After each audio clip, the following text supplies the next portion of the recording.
পশ্চিম এশিয়ার অশান্তি যেন শেষই হতে চাইছে না। 1 মাসের বেশি সময় ধরে চলা যুদ্ধে যখন সাময়িক বিরতির সিদ্ধান্ত আসলো, তখনই নতুন উত্তেজনা তৈরি করলো লেবাননে ইসরায়েলের হামলা।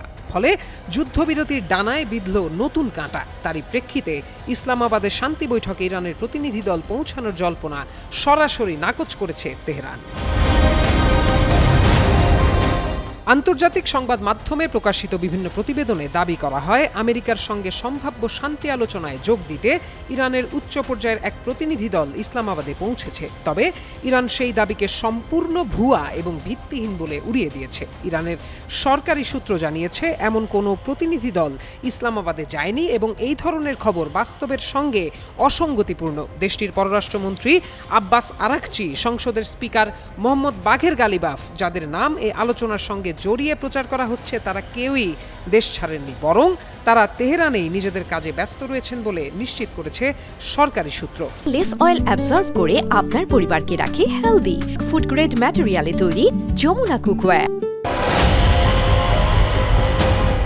এই বিভ্রান্তির সূত্রপাত হয় মূলত একটি সোশ্যাল মিডিয়া পোস্টকে কেন্দ্র করে, যেখানে ইরানের রাষ্ট্রদূতের তরফে ইসলামাবাদে প্রতিনিধি দল পৌঁছানোর ইঙ্গিত দেওয়া হয়েছিল বলে দাবি করা হয়। দ্য ওয়াল স্ট্রিট জার্নালের প্রতিবেদনেও তুলে ধরা হয় সেই দাবি, যদিও পরবর্তীতে সেই পোস্টটি মুছে ফেলা হয়। ফলে বিষয়টি নিয়ে জল্পনা আরও ঘনীভূত হয়। এরই মধ্যে ইরানের তাসনিম নিউজ এজেন্সি জানিয়েছে যে আলোচনা স্থগিত হয়েছে এবং ইসলামাবাদে ইরানের প্রতিনিধি দলের পৌঁছানোর খবর মিথ্যা।